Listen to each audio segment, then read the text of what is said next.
Today we're going to be talking about a topic that's very passionate for me, and if you guys were with me when I was hosting a show on the radio, I talked about this a lot. It's there's two things why I'm passionate about this topic. First, the nervous system is the power that runs through your body. So what's not to be passionate about that?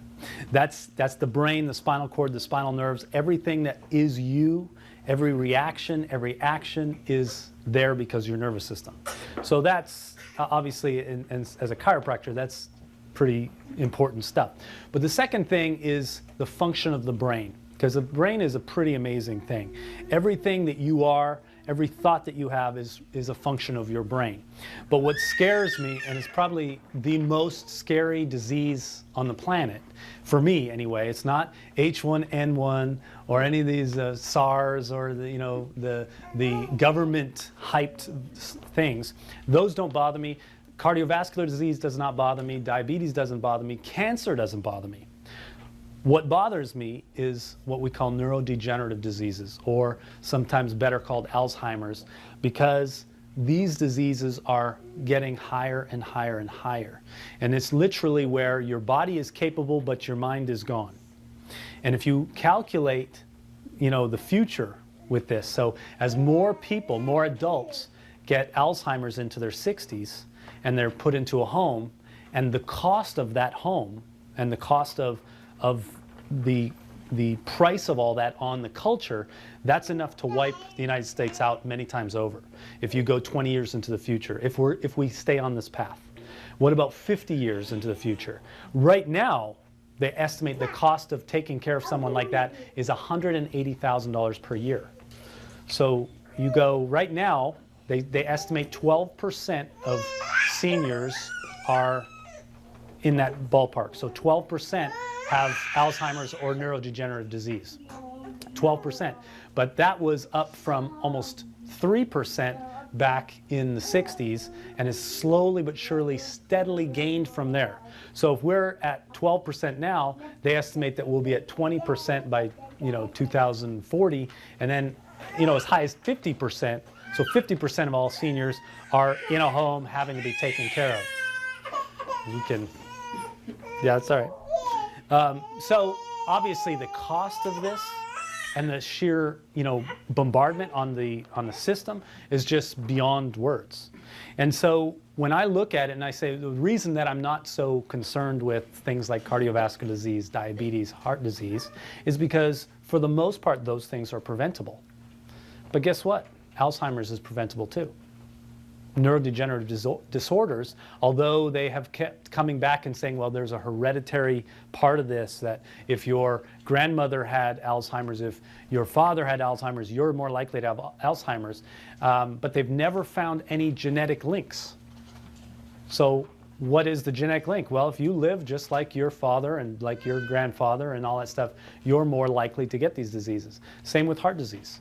So they say, oh, genetically, there's nothing you can do. You're weak and fragile, and there's nothing that you could have done to prevent this. Well, guess what? If you lead a different life than your parents and their parents and their parents, then you have a different result. Does that make sense? So the whole point of talking about it is to put you on a different path. Or if you're on the right path, is to reiterate that that's indeed the right path, right? So when we talk about the brain and the nervous system and all that kind of stuff, you can't just say, well, there's a great pill that you should take for your brain. Unfortunately, it doesn't work that way. I wish there was. I wish there was a magic bullet that we could all share. And some people try and sell me stuff that say, oh, this is fruit from a special tree in South Africa, and if you take it, your brain is, it doesn't work that way. Sorry. But if you do certain things, what we call the Maximize Living Essentials, and you work on those things, then you're going to get much better function out of your brain and your nervous system. So when we talk about some of these diseases, we'll talk about why they happen from a standpoint of all the insults. One thing that I thought was very funny before we get into it is when I was doing all the research, there's a ton of research out there. This is a huge hot topic, from things like Parkinson's disease and multiple sclerosis and all these kind of diseases that are neurologic diseases, as well as Alzheimer's and that sort of thing. But when you get into the multitude of studies, you have to weed through what is good and what is bad. Because a lot of drug companies are trying to sell us more drugs. And even the government came out with what they called the 6 pillars of preventing Alzheimer's. So they, whenever the government comes out with recommendations, we should all listen. So the government's very smart. 6 pillars of Alzheimer's prevention does not include anything about avoiding drugs or avoiding medications or avoiding vaccines with chemicals in them or any of that stuff. In fact, in their world, that's good. It's stuff like healthy diet, exercise, which are good. But if you don't blend in the toxicity issues, which we're going to talk about, and there's this massive amounts of studies coming out now on toxicity issues and how it affects your nervous system, then you're missing the boat in that. And of course, the government is missing the boat, which they usually do. Could go on all about that all day. So let's talk about the nervous system real quick before we go on, just to kind of show you what we're looking at. So there's 2 parts of the nervous system. There's the central nervous system and there's the peripheral nervous system. Can anyone tell me what of those 2 parts can regenerate? Is it the central nervous system can regenerate or the peripheral? Peripheral. Can the central nervous system regenerate? No. So remember those commercials? This is your brain on drugs, don't do drugs, that kind of stuff. And you probably remember your teachers saying, don't do drugs because you damage your brain. Well, they're essentially correct. And if you damage your brain, it's never coming back. And so the central nervous system, when you look at it, is your brain and your spinal cord. The peripheral nervous system is everything outside of that. So all these nerves that leave the brain or leave the spinal cord is the peripheral nervous system. These nerves can regenerate. These neurons cannot regenerate. That's why God created us with a helmet, a built-in helmet, and a built-in protection around your vertebrae, or around your spinal cord, which is your vertebrae. We've got built-in protection because otherwise, the slightest damage would be a permanent damage. So when we talk about stimulating your nervous system, I'm really talking about stimulating your central nervous system. That's your brain and your spinal cord. Your brain and spinal cord are essentially like one entity. So they contain the same kind of neurons and they contain the same kind of tissues. And they also are susceptible to the same kind of diseases. So, for example, we call Alzheimer's a neurodegenerative disease because you develop plaques or globs of protein in your brain that take up space and prevent the electrical messages from flowing. But if that same kind of plaque arises in your spinal cord, we generally call that multiple sclerosis. So it may be slightly different, places, but it essentially does the same thing, which stops the electrical flow, the power from flowing through your body. So take this, just as a brief hopefully information you've already learned. But if I was to shut off the power going from the brain to the body, what happens? You die. You die. How fast? Very quickly. Very quickly, instantly. So you shut off the power that goes to the heart. What happens to the heart? Stops instantly. But what happens if I mess with the signals?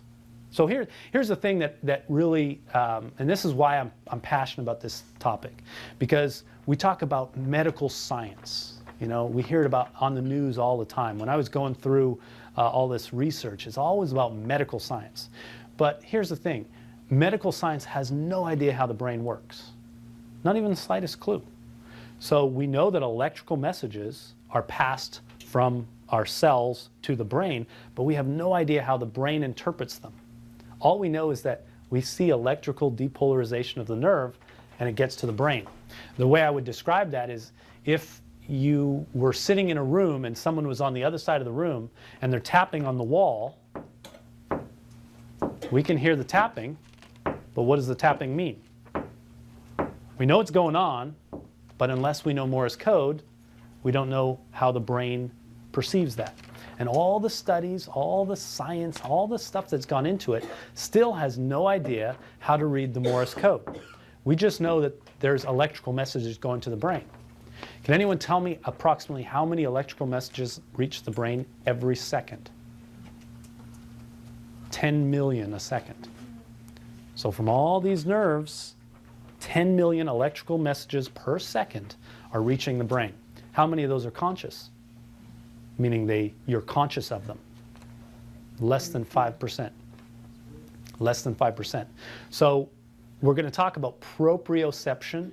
Everyone heard proprioception before? You have. Very good. So proprioception is vibration, or it's movement in your body. When we talk about exercise, what we're doing is we're stimulating the proprioception of your body, which is bombarding your brain. But that doesn't necessarily mean it's conscious thoughts. But simply by moving and by invoking those proprioception, we are moving energy through our body. And we're preventing a lot of the plaque buildup and all that kind of gunk. That makes sense? So when we talk about the nervous system and how it works, really we're talking about energy flow. So the energy that goes from your brain down through your body and from your body back up to your brain. And as long as that's flowing, you're going to be as healthy as you possibly can be. That makes sense? So the very meaning of chiropractic care, the reason why you guys are patients, the reason why we get such amazing results in this office is we take any interference in the spine and we shift those back into place, which allows better movement, better flow from the brain to the body. In other words, we're reconnecting the body to the brain in a better fashion so that your body communicates and functions better. And when that power is fully expressed, then you are as good as you can be, as good as you were created to be. That makes sense? What happens if that power is not fully expressed? You start to deteriorate. Exactly right. So you don't function at the highest level. And so the same is true of the brain. Now, we generally consider brain problems as things like tumors and all that kind of stuff, but it can be as simple as those electrical messages are not reaching the place where they're supposed to be reaching. A great example is what's called second sight. Anyone heard about second sight? So that's where someone damages part of their brain that processes vision. So in other words, so I got my great eye here. This is the eye. And so the eye senses something. It goes through, and it actually goes through several parts of the brain until it reaches the back part of the brain, which processes what that means. So if your eye picked up, let's say, a dog, you were looking at a dog, it gets all the way through the back and switches over through the brain and gets that part, and the brain recognizes, oh, that's a dog. I see that. But if you damage this part of the brain, but you don't damage these other parts, the signals still get to these parts, but then it's no longer there. But it still got to these parts. So people with second sight, they still can see, but they don't recognize anything. It's black to them because that part of the brain is not working. But if you have them go through an optical course, they can move around boxes and they can see there's something there without actually seeing it in the back of their brain. That makes sense? So the signals are still getting there, it's just that part of the brain doesn't work. In Alzheimer's and this kind of stuff, you have essentially that problem where part of the brain is blocked, and you may be getting it to certain parts, which means they might remember, yes, I remember we had a great picnic in 1972, but I don't remember your name because that part was blocked, but that part wasn't blocked. That makes sense? So it really depends on where the plaque is coming from.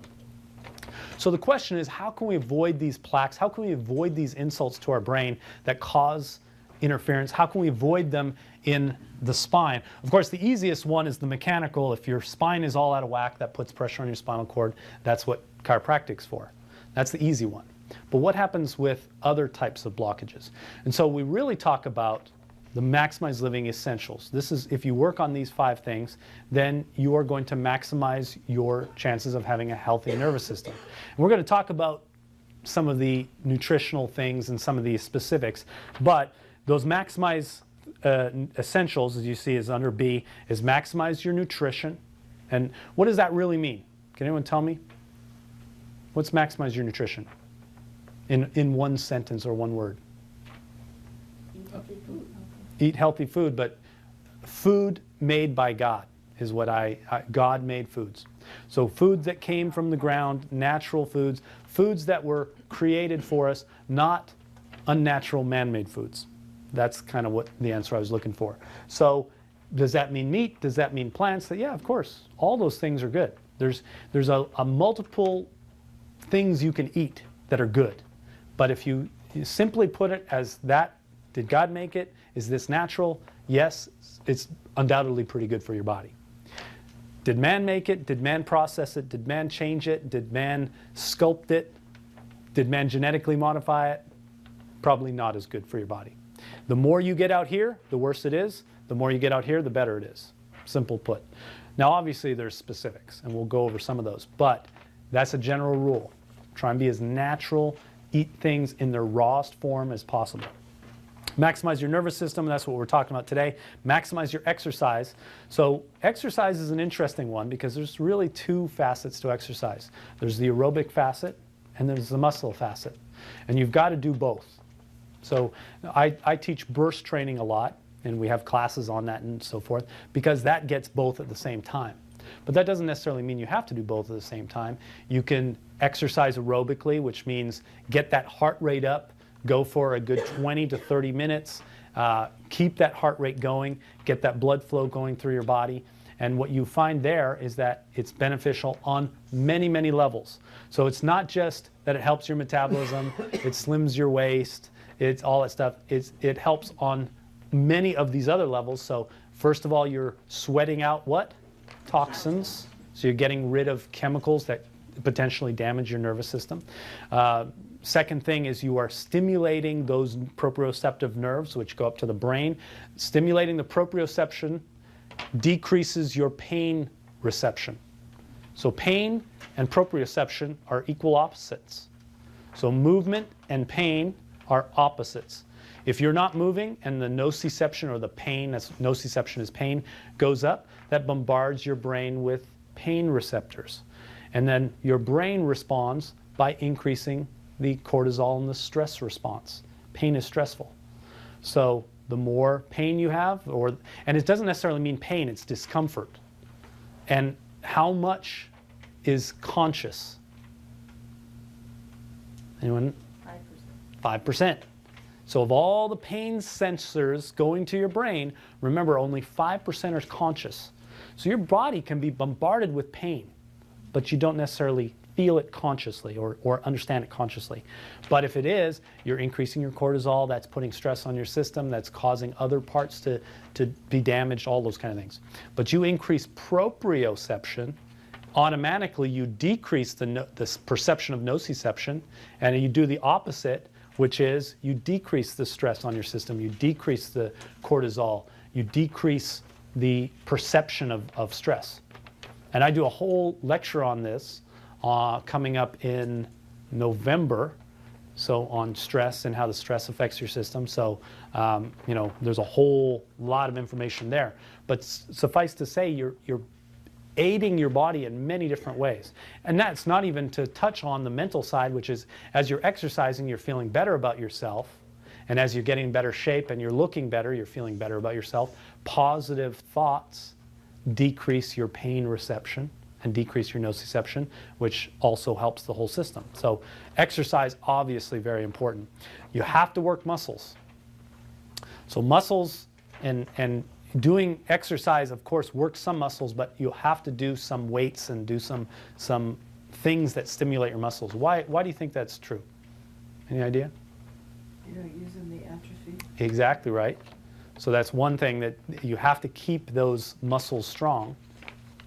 But here's the whole thing. When you are using protein, so protein is part of what we put in our body and it's very vital. But when we're using our muscles, the protein metabolism is kept going. When we don't use it, protein metabolism kind of stops, and then we have protein sort of deposits. And that's essentially what causes the plaquing in your brain, is protein gunk builds up, and we want to keep that protein metabolism going. So this is a whole cycle. We want to keep the wheels turning, right? If the wheels are turning, everything's flowing through your body. As soon as we stop one section, especially what people tend to do is they do a ton of this and none of that, but we got to keep it all going, and you'll actually keep your body flowing at a much better pace, or a much smoother pace. Make sense? So obviously there's a lot of different ways to do that, and there's a lot of different ways, you can do muscle training as well as, burst training is a great one, aerobic training, whatever it is. So suffice to say though, if you want to keep your nervous system healthy, you got to exercise, got to keep moving. Maximize your mind and relationships. So that's number 5. I'll come back to number 4. So maximize your mind and relationships means that if you want to keep your brain stimulated, you need to stimulate your brain. Simple as that. How do you do that? Read, talk with people. And I don't mean just about the weather. I mean, talk about issues, talk about things, keep in good contact with people. If computers are your thing, there's lots of little mind games on the computers, crossword puzzles. There's so many ways to stimulate your brain, learn new languages, talk about different things. I mean, that's a real simple one in that, here's the thing, when you have a nerve track, so you're taking electrical impulses from point A to point B, the more we utilize that, the track gets bigger and wider and more insulated. So the body adapts. We call it the law of adaptation. The less we use it, what do you think happens? Right. Coming back to the muscle thing, the more you work the muscles, the more you reinforce those nerve pathways. So the more the nerve pathways are, it's kind of like a freeway that has 5 lanes going southbound and 5 lanes going northbound, is got traffic going, but it flows and there's all sorts of, you can go fast and all that kind of stuff. But a one lane road, things are bumping around and the road deteriorates, and if 2 cars come together, they have to go around each other and so forth. So the same is true of nerve pathways. We want to build freeways, not, little one lane roads. Now, that's true for most things. We don't want to build freeways for nociception, right? So how do we break down the pain freeways and build up the proprioception freeways? How do you think we do that? Exercise, movement, vibration. People are always asking me, why do we do this vibration stuff after your adjustment? Because it builds proprioception. It's every part of you is stimulated. You're bombarding your brain with literally millions of electrical impulses, and none of them are the pain stimuli, the nociception stimulus. So if you don't use that highway, if the nociception highway is not being used, it starts to shrink, the proprioception starts to open. Make sense? So why do we say social interactions are so very vital? Anyone idea? They're positive, sure. They're stimulating, yeah. So you're stimulating your brain in many ways. They've done all sorts of studies where they do a special scan on the brain, and the colors of the brain show up. Red is vibrant, lots of electrical stimulus. Black is no stimulus. And people that are very introverted, that never go out, that don't join groups, that don't go to church, that don't volunteer, that don't go to classes, that don't have any stimulation, tend to have very black brains. They're not stimulated. But people that go and talk and even if it's kind of with family that annoy you and all that kind of stuff, it is still stimulating. Even if you go to a class and you don't really want to be there, but you're still there and you're out and you're doing things, you're talking to people, that's stimulation for your brain. There's been a ton of research. In fact, probably the most depth in terms of research of neurodegenerative diseases on social groups. So people that get Alzheimer's are generally not as social as people that don't get Alzheimer's, if I put it in the bluntest terms. So easiest way is, sometimes force yourself to be social if you're a really antisocial person. So that brings up toxicity. Now this one bugs me more than anything. For you guys that know me, I have been a tad controversial at times because I don't like the CDC or the FDA or the government or really any aspect of that because they have got it, or the AMA for that matter, because they are so backwards in terms of toxicity. So what's the one, I'll say ion, but it's a metal. What's one metal that's found in almost all Alzheimer's plaques? Mercury. Not mercury, aluminum. Aluminum is found in almost all those plaques. Now, you could say, well, aluminum's found in tons of stuff. Aluminum's found in all sorts of preservatives. So it's in baby food. Aluminum's found in baby food. It's in antiperspirant. It's in all sorts of things. Aluminum cans are what we drink soda out of, and aluminum is put in a lot of the bottles as a preservative and so forth. But what's the most common or most intense degree of aluminum that people get? Hopefully none of you guys, but I'm scared. vaccines, shots. And we're giving it to our kids. We know that mercury is potentially the most toxic neurotoxin that's out there. Mercury. And they've done, in the University of Alberta, they have, I don't know how they did it, but they had a camera on a neuron. And they put in a tiny dot of mercury, and the neuron just shriveled up and died. It looked like a flower that was exposed to radiation, like a neutron bomb or something. It just shriveled up and died. And so we know that mercury is intensely toxic. And when Andrew Wakefield did his studies on the MMR shot and all that stuff, he wasn't coming out and saying mercury causes autism. If you read his paper, he didn't come out and say that. He said, mercury is incredibly toxic. We shouldn't be injecting it into children. Why is it in those vaccines in the first place? Well, it's a great stabilizing factor. And guess what? Other biotic things, fungus and bacteria and enzymes, don't want to destroy the vaccine when mercury's around. So guess what? God's other creatures know better, but we inject it into ourselves. They're pushing flu shots now, and shingles shots, and pertussis shots on seniors all the time. What does all those things contain? Aluminum. Now they're taking out mercury in some of those things. Guess what the stabilizing factor that they're putting in instead of mercury? Aluminum. Amazing. Toxicity is probably the #1. If you look at it, now I scoured Medline, I scoured the studies. Now, and not so surprisingly, there wasn't a whole lot of studies on people that have more medical interventions or are on more medications or have more shots get higher degrees of Alzheimer's than people that don't, with one big exception. Why do you think there's not that many studies?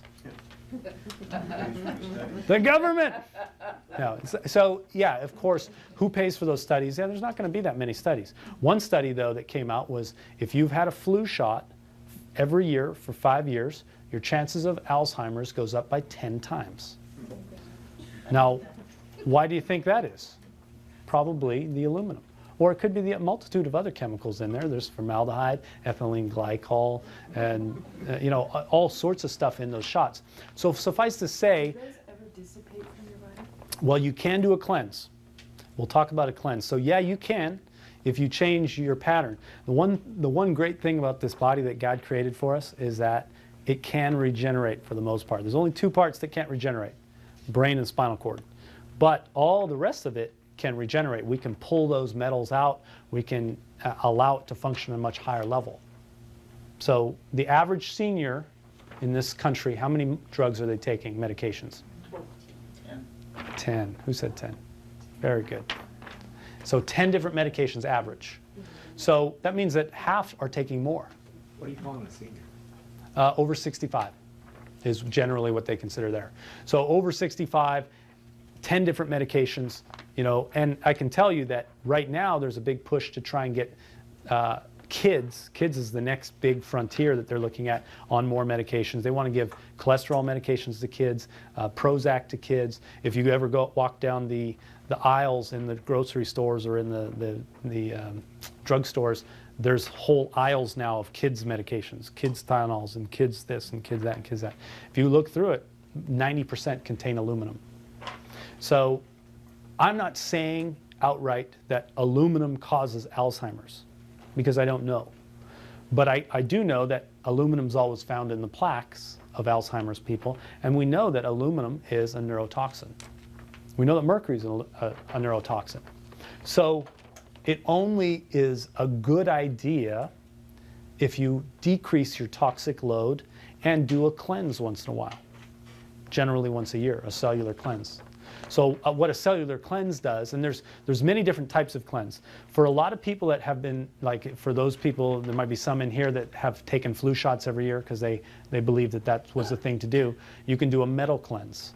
And a metal cleanse has basically enzymes and different herbal formulations that you take that's going to latch onto the metal, pull it out of the tissues, and then you eventually pull it out of your body. So there's those kind of cleanses. Cellular cleanse goes in a little deeper. That goes into the intracellular space. And again, it's all natural, but it pulls a lot of the stuff out. Anyone know what natural cleansers are? What's a good example of a natural cleanser? Cocaine. No, just kidding. Not so much, no.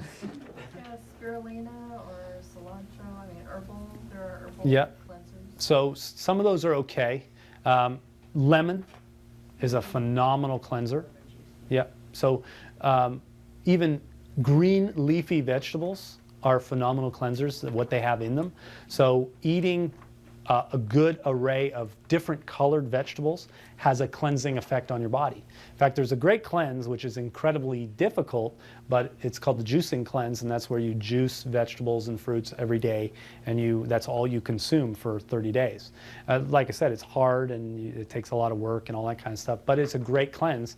I prefer more the cleanse that just takes the herbs and you just take a capsule and you eat normally, just because it's much easier to do. But cleansing a lot of that stuff and getting that gunk out, as well as light exercise, as well as not putting the toxic chemicals in, have a great effect.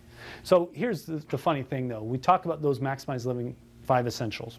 And let's say that you are a normal person and you do things normally. And so you have, let's say, pain in your back or pain in your knee or something, and the doctor says, well, let's give you the pain pills and we'll give you some anti-inflammatories and whatever.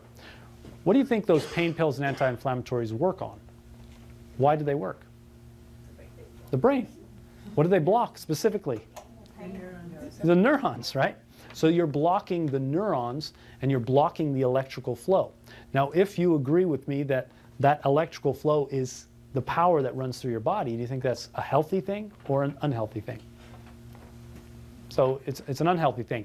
But do you feel better? But does that mean that your brain is not still getting bombarded by nociception? And now that you've got a toxic chemical in there, is it not bombarded by the toxicity of it? Right? So we've done not just one, but several negative things. That's why I say all medication has a downside, which no medication on the planet makes you a healthier you. I'm not saying some medication is helpful and valuable and necessary.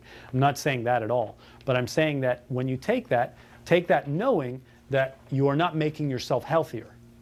You are actually making yourself sicker, even if you need it. That makes sense? Read all of the side effects, so that's the scary one. Right. Anyone know what the #1 side effect for Prozac is? Which is? No, not the #1. Depression, yeah. What do you take Prozac for? Depression. So it says depression. #2 is suicidal thoughts. Sign me up for that one. Get my kids on it too. My mother took an arthritis medicine, they gave her cancer. Yeah, yeah.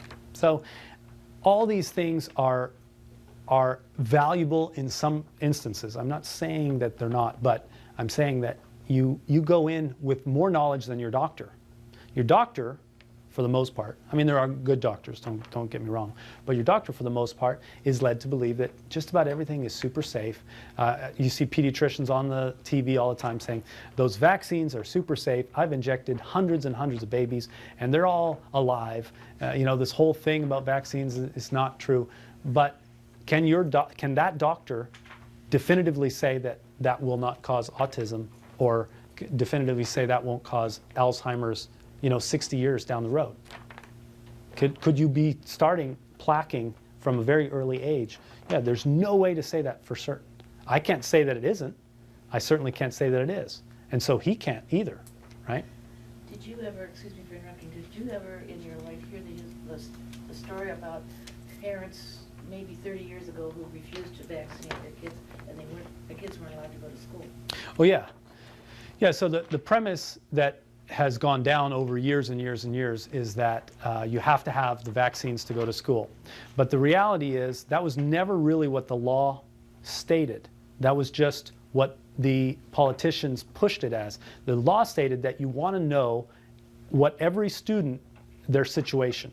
So if they vaccinated or not vaccinated, you want a full record so that if there was an outbreak or whatever, you could send the kids that weren't vaccinated home. But if that's not, the most backwards thinking, my kids have never been vaccinated, and guess what? An outbreak, I want them home. I don't want, oh, it's vaccinated, you can stay in the outbreak. No, I want my, so the premise there is ridiculous, and it was really a misunderstanding.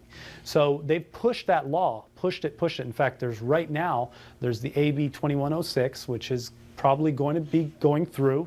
This is, brand new. In fact, there was a march on the Capitol that a bunch of natural doctors and chiropractors and naturopaths and all sorts of that were at just a week ago, and that is that you will no longer be able to say no to or just sign a release for a vaccine for you or your kids just because you don't believe in them.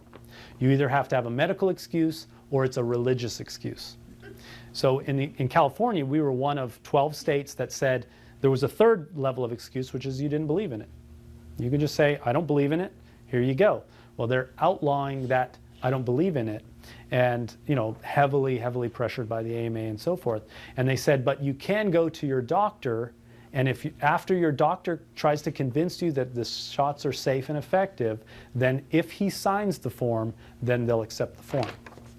So, and they even had a line of doctors that came through Congress in California, in Sacramento, who all swore, I will definitely sign that sheet if the parent wants me to sign the sheet. And the next one, I will definitely sign the sheet if the parent wants me to sign the sheet. And we all knew that that's BS, because the doctors, that's how they make their money, and that's what they believe in. And if they can't convince you, they'll say, get out of my office. I mean, that's unfortunately, that's more likely what's going to happen. So I've been telling people, if this does go through, just say it's against my religion. At this point, now we may change. Like I said, the government wants more and more control, but at this point, they can't force you to say what your religion is or isn't. They can't say what your faith says or faith doesn't say. Because as far as I'm concerned, it doesn't say in the Bible, hey, you got to vaccinate your kids, and they got to have the DPT, they got to have 72 shots from the first 3 years of life, which is what the United States guidelines are. Soon to go up, by the way. So, that being said, I'm step off my soapbox. But yeah, absolutely. So keeping your brain healthy. Now this was the 6 pillars of a healthy brain. This was a government thing. You'll notice that on these 6 things, it doesn't have anything about toxicity, which I thought was quite funny. But healthy diet, that's the maximize living thing. Proper exercise, maximize living thing. Mental stimulation, we talked about that. Quality sleep. Now this is a good one, but it's really not an entity in itself. Because you can't say, well, I'll just get some quality sleep. That's no problem. If anyone's had trouble sleeping, it doesn't work that way. So how do you get quality sleep? Go back to the 5 essentials, work on the 5 essentials. Guess what a side effect of the 5 essentials is? You sleep a lot better. Manage stress and anxiety. Again, that's maximize your mind and relationships. I have a whole class on that coming up in November, so attend that. We kind of go over everything. And then active social life, join groups, good relationships, faith, even just working on relationships. Because for anyone that's been married or divorced even, or whatever, you know that relationships take work. You got to think about what the other person needs and wants. And so even just working on that in a small amount of ways stimulates your brain, allows your brain to focus in different ways and so forth. So good relationships, very important. So let's talk about brain foods. How am I doing for time? Terrible as always. Brain foods. So the essentials in keeping a healthy nervous system. So we've got some supplements here that I'll go over. Please remember that I'm not touting these supplements as like, take this and your brain functions better, per se. These are definitely helping the neuron function. Similar, like for example, calcium is probably the most essential ion that you can put in your body, because calcium is the #1 ion in your nerves, calcium is the #1 ion in your muscles, calcium is the #1 ion in your bones. So calcium is huge. So taking a calcium supplement would be a simple thing. But is calcium a brain, ion? No. But you just want enough calcium in your body. What happens if you don't have enough calcium? Where does the body get the calcium to run the nervous system? From your bones, right?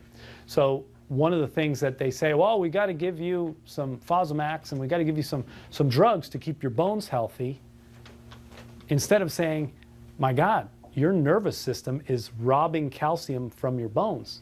We got a problem. Your electrical signals are potentially not flowing the right way. See the difference of, say, my brain versus how they think? It's kind of like, and I'm not saying that, I have all the answers by any means, but I think things in a lot different tone. And so supplementing with calcium is an easy way. Supplementing with calcium and magnesium, by the way, is vital, because magnesium and calcium are part of the same wheel. Remember we talked about the wheel? So you need calcium and magnesium to work together. Question? Are there guidelines on how much calcium? There is, yeah. So You Google that, or? oh, you can, or you can just ask me, but everyone's a little different. So in general, it can be as little as 100 milligrams, or it can be as much as 500 milligrams. But you want to take it at night. Anyone remember the Tums thing that came out? So Tums came out and they said, you can get calcium in your Tums. How great is that? You can be treating your stomach issues, which is of course a whole nother thing, and get calcium at the same time. Here's the problem. Calcium needs an acidic environment in your stomach to be digested. What does Tums do? Right. So people that were taking a ton of Tums, thinking, and there was people that were taking Tums and saying, I'm going to get my calcium through this Tums, and they didn't even have a stomach problem. But they said it's cheaper to get the Tums than it is the calcium supplements. And so the reality was their stools, when it came through, were all filled with calcium because the calcium couldn't get digested. So taking calcium before you go to bed, and magnesium is a natural sedative, so that works even better. Calcium and magnesium right before you go to bed is the best way to take calcium. Omega-3 oils. Now I have a book there. It's that white binder right there. Anytime you're in the office, feel free to open that up. It's literally got this many studies that we've collected over the years on omega oils. Omega oils are vital for your brain. Your brain is essentially made up of fats. So it's got, and the reason why it's made up of fats is those electrical neurons, those wires, need to be protected so that the electrical signals don't jump from one wire to another wire. So how do we protect those wires? What's the insulation? Fat. So we've got fat all the way around the wires everywhere throughout the body, and that fat is why your brain is essentially a big fatty thing. I mean, there's proteins and there's other things, but that's essential oils, especially omega-3 oils, vital for brain function. Why do we always talk about omega-3? So omega-3, omega-3, omega-3. Anyone know? Why is our diet in the United States particularly, but it's the first world nation diet, so devoid in omega-3? Anyone have an idea? Didn't you all study before you came here? Is it because we could do it? No. So when we eat animals, we want natural animals, natural things, right? We mentioned that before. The reason we want natural, grass-fed animals is because their omega ratios are about 3 parts omega-6 to 1 part omega-3. So that is a natural, normal ratio that we want in our body. When we eat natural, what do you think our ratios are? 3 to 1. But when we take the animals, and we don't feed them naturally, we feed them candy, which is basically corn. So we feed them corn meals and all that stuff, and they get really fat really quick, and then we inject them with antibiotics and hormones and all sorts of stuff. The ratio goes from 3 to 1 to 20 to 1. 20 parts omega-6, 1 part omega-3. If we eat that animal, what do you think our ratios are likely to be? 20 to 1 or certainly higher. So we try and get the omega-3 in there to balance out a lot of the ratios. I thought it was funny, no, she's not in, but I had I do a lot of lab work, and I had a person go for lab work, but she wanted to go through her own insurance, which is Kaiser, and so I wrote down exactly what I wanted. And I wanted to see what her omega-6 to omega-3 ratios were, because she's in an inflammatory state. When you're 20 to 1, you're very inflamed.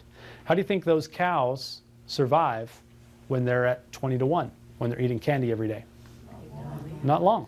They have to slaughter them within 6 months, or else they fall over and you can't get them up. And in those great big feedlots, that's a huge problem. It's not like you can just go pick it up. It's when it's down and all the other ones are stepping on it, and you know, it's a problem. So in Kaiser, they didn't even know what we were talking about. The doctor was like, I don't even know what this omega-3 to 6 ratio is. What is that? Our lab doesn't even do that. That's our culture. We don't even know why. But yet omega-3 is being got a little more press, right? And it's got press because of the case studies. So when you take an omega-3 ratio, or take omega-3 supplement, not only does it clean out your arteries and help your body become less inflammatory, but it helps your nervous system, it helps your digestive system, it helps your all sorts of systems, not just any of those. So supplementing with omega-3. Now, we were asked how much. Again, how much is going to vary, but in general, I recommend 750 milligrams for most people. With people that have very high ratios, then we might go up to even 2,000. But if we go up to that high, and just as a warning, you got to take a lot of antioxidants, because a lot of oil in your system will become rancid. All oil will become rancid. But if you're at 750, you really don't have to worry so much about it. Mentioned calcium and magnesium. Vitamin D3 is part of that calcium magnesium channel. So we all know that vitamin D is important. Why do you think that California has 94% of adults testing low for vitamin D? We got enough sunshine. Why are we low in vitamin D? Too much sunscreen, so it blocks the vitamin D, yeah. Anyone else? You're not really outside. Right, you're not really outside. That's what I was looking for. So I look at myself today. I mean, I was here in the morning, saw patients all morning, went to lunch, went home, came back here, saw patients the afternoon. How much sun did I really get? Well, technically my clouds were there, but you know. So yeah, getting sunshine is the real issue. And as adults, it's not like we have plenty of free time to go out and play in the sun, and maybe some of you guys do. But so supplementing vitamin D3, very easy. I recommend 5,000. What does the government recommend? 280, yeah. So awesome, government. Well done. 5,000 IUs is what I recommend. It's cheap, it's easy, and it has a huge effect on brain health. Why? Because it helps the calcium induction into the nerves, which allow the nerves to conduct better, which keeps those channels opening up, which prevents the protein from blocking and becoming plaques and all that kind of stuff. I heard that it also helps with the bone density and stuff. It does, sure. All the calcium channels are helped by vitamin D. Question? Should you take the vitamin D and the calcium at night? No, you don't have to take the vitamin D at night, just the calcium. Good question. So folic acid, vitamin B12, vitamin E. So generally, folic acid is a B vitamin as well. In general, a good B complex is a good supplement for the nerves. So that helps on many levels. It helps with the protein synthesis that goes around the nerves. It helps with the function of the nerves.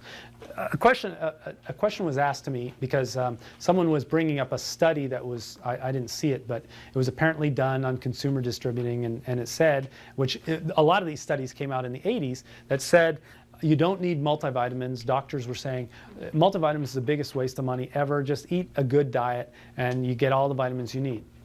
So why would they say that? First of all, there's absolutely zero way to prove whether the multivitamin helped you or not, unless you're gauging it on symptoms. I felt better. I didn't feel better. So there's no way to gauge a study like that. The only way to gauge it would be to say, if I did the lab report and you were low in vitamin B12, and I supplemented it and I took a relab and you were okay in vitamin B12, that would say, I guess it was valuable. But why would I supplement with almost 12,000% of your government recommended dose of vitamin B12 on occasion? What do you think? Our foods are depleted. Foods are depleted, yes, that's true, but that's not why. You want to answer it? Because you don't absorb all the supplements. Exactly right. So the question is, you don't absorb it. So when you take it in a pill, first of all, you're not going to digest it all. So you're going to lose some there. But secondly, toxicity is a major factor. Toxicity comes in and it sucks up the receptor sites for these vitamins. So when the receptor sites are blocked, even if it's in the system, it can't get in the cells. And so if you take more of it, if it's more and more and more prevalent, the cells the receptors that are open are going to be used more, and you're going to get all the required stuff in there. That's why megadosing of vitamin C, megadosing of vitamin B12, these are very common principles, not because your body can use it all, but because the receptor sites that are blocked can now, you can utilize other receptor sites. How do you unblock the receptor sites? Cleanse. Very But good. they're also water soluble, so if your body uses what it needs and then the rest is. True. So the exception to that is the fat-soluble vitamins, which is vitamin D, vitamin E, vitamin A, vitamin K. Now, vitamin E has shown some toxicity. There's been a very, very few cases of vitamin A, but to my knowledge and to all the studies, there's never really been any toxic substances for vitamin K or vitamin D. So those two really, I guess if you took, maybe 50,000 every day and, you might become toxic over months and months and months. But really, you really don't have to worry about that. Those two vitamins are too easily broken down. You're talking about the B complex vitamins. I take them every day only because I didn't think I needed them, but have you smelled them? They're very old. And having had West Nile, mosquitoes don't like that. Your body is Ah, there you go. Well, if you want to avoid West Nile, I guess. So yeah, the vitamin B, a B complex is very good for the nerves, helps the nerves function a lot better, and also gets into the system better. I've got vitamin E on there as well. Vitamin E kind of works in similar pathway to the omega-3 oil, a little bit different, but it helps on a lot of the pathways. Question? So you recommend these separately or multivitamins okay? I don't like multivitamins on many levels. You can do them as a multivitamin. The problem with multivitamin is they're laboratory created. So your body is geared, all the enzymes, all the digestive acids, all those components are geared towards food. So as soon as I see an orange, my brain knows that's an orange and it's already preparing all the acids, enzymes, and pathways to digest that orange. But I see a pill, I don't know what's in that pill. So when it comes in, a lot of enzymes are not sure what to do. You can't break it apart as easily. That's why the most quality vitamins come as the size of a horse pill, because the more surface area, the better chance of digesting it and so forth. So taking a B complex is fine. Taking E separately is fine. I would actually prefer that over taking a multivitamin. I mean, I tell, and for those of you who are watching this video earlier, I tell the story about a friend of mine in chiropractic school who got a job going to these fairs and picking up the porta potties, the things they would lay out. And he would take them back to their factory, and then he would take a big high-powered hose and he'd wash out the porta potty. And he would just, through a high-powered filter that was there. And literally after he would do that, there was handfuls of vitamins that were deposited into the porta potty because they were not digested. In fact, some of the vitamins, you could actually read the Centrum label on it. So it had not even broken enough to break down the label. That's a problem. The joke is that he would have plenty of vitamins for the rest of his life. He would never have to buy vitamins again. But the premise there is that Terrible breath. yeah, that's not all he would have, terrible. Is it better to buy Bigger tongue.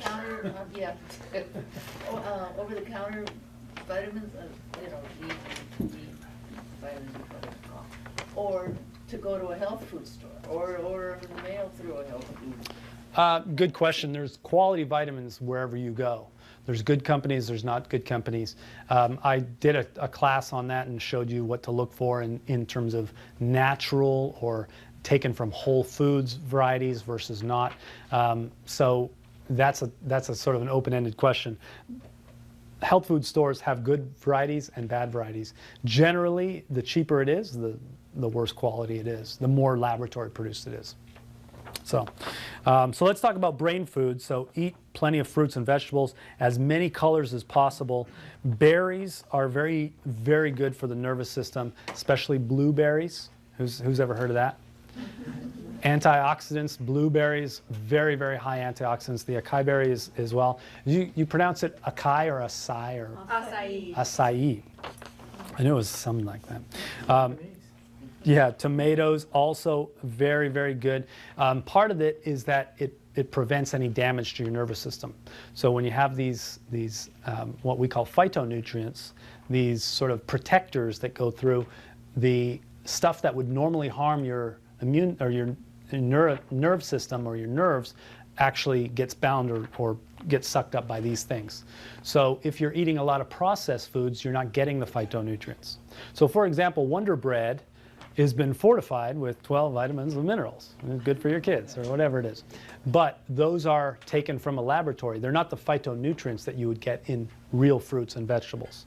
The phytonutrients that come from real fruits and vegetables are the whole compound, the vitamin with all the nutrients, the proteins, the carbs, all that kind of stuff that get into your system, get digested as a whole, and then circle through and have specific functions in your body.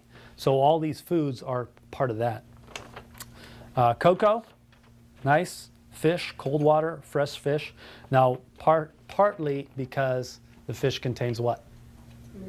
The omega-3s. Very good, healthy sources of omega-3 and vitamin E.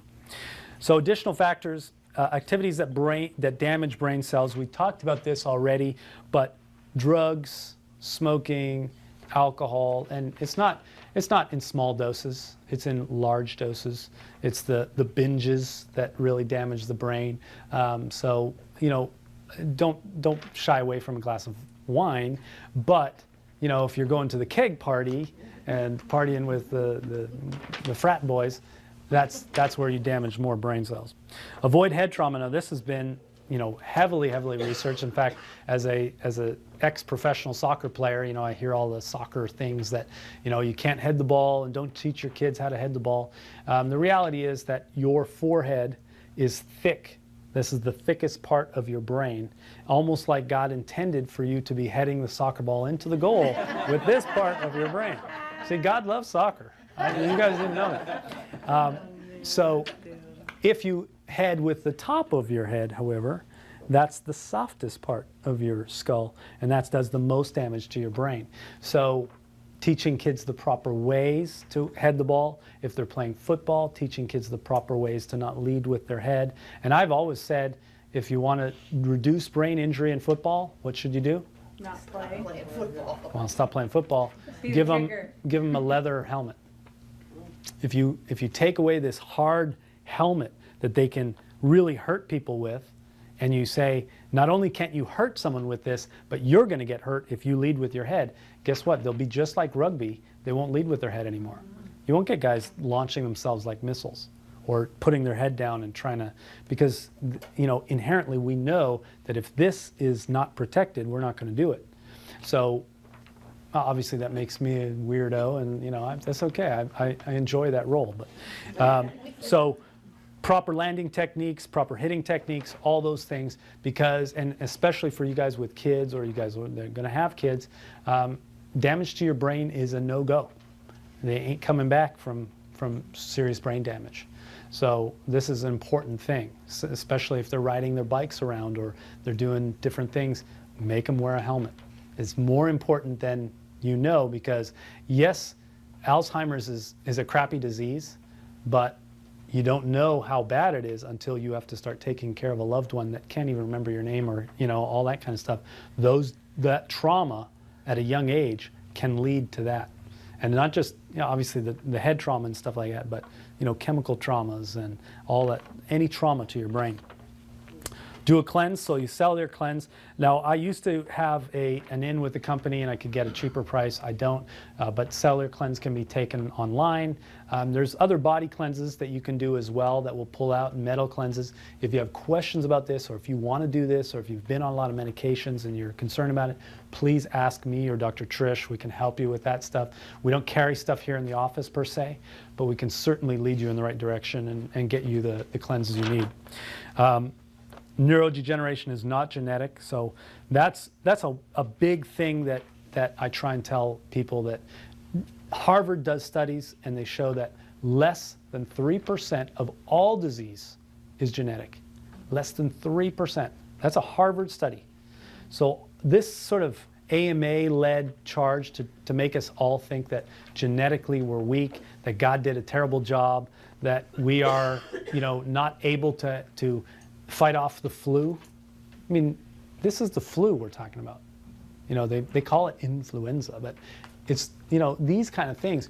You got to understand that your body is built strong, that your genetics, all the genetics, by the way, in here, all these people that you see in front of you, me and everyone around, 99.9% the same genetic code.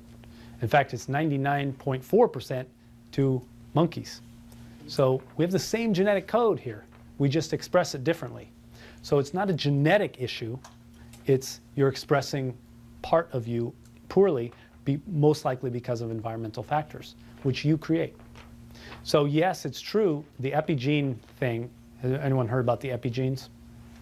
So epigenes are those little parts that are put in place that show you what part of the genetic code to express. That's why I have green eyes and you have blue eyes, and so we all are expressing slightly different parts. But guess what? Epigenes can be moved. So epigenes are not like genetics is genetics. It's got the same code. We all got the same code. The epigenes can be moved. And how do we do that? How do you change your genetics? Lifestyle, maximize living 5 essentials. You start living a healthier lifestyle, your genetics naturally are going to be expressed differently. So when your parents, who were smokers and heavy drinkers and ate terribly and didn't exercise and all that kind of stuff, I'm not saying you specifically, I'm just saying if that's your parents, well, you can lead a completely different life and your expression of genetics is going to be completely different. Now, I'm not saying you're going to be 7 feet tall, but I'm saying that your expression is going to be different, and guess what your offspring is going to adopt? Their settings start the same because of what you did, but they can change the settings just like you change the settings. So you want to create a healthier lineage, you just start living healthier, eating natural foods, exercising better, thinking and moving better, and all those kind of things. So it's not genetic. Don't think for a second that you are weak or that your body can't regenerate. I've had a number of new patients just lately that say, well, there's nothing you can do for me. I'm beyond your help. Why are you here then? If you know I can't help you, right? So you got to get out the stinking thinking and start learning that your body was created by a guy that's way bigger than you, and you should trust his judgment, not your own. So again, I'll step off the soapbox. Living to a healthy life drastically reduces your chance of Alzheimer's. So there's a lot of studies that show that. Healthy lifestyle decreases your chance of Alzheimer's. What else does it decrease? Chance of heart disease, cancer, diabetes, every disease you can think of. I had a patient the other day that said, she has some physical ailments, and she's got rheumatoid arthritis, but she says, I haven't been sick since I've been seeing you. And I said, well, that's great. But you've been seeing me for almost 8 years. She goes, yeah, I don't think I've been sick that whole time. Not physically sick, like flu sick. And I said, well, that's great. She goes, but before I met you, before we started working together, I was sick all the time, constantly sick. Now that kind of stuff is not by fluke chance. She's actually changed a lot of the things that she does. She's changed the way she thinks. She's changed the way she moves. And it's easy to do. Do it small little bits at a time. Make sense? There are other many studies linking Alzheimer's to blood pressure, diabetes, and heart disease. All those things, though, are symptomatic things that show what? That a person's not healthy. So if you've got high blood pressure, you've got all these stuff, then it shows that you're not leading the lifestyle that promotes these, better values. That makes sense? Thank you so much for coming. I really appreciate it. Bless you all, and I will stay around if you have questions. I know Dr. Trish will be here as well.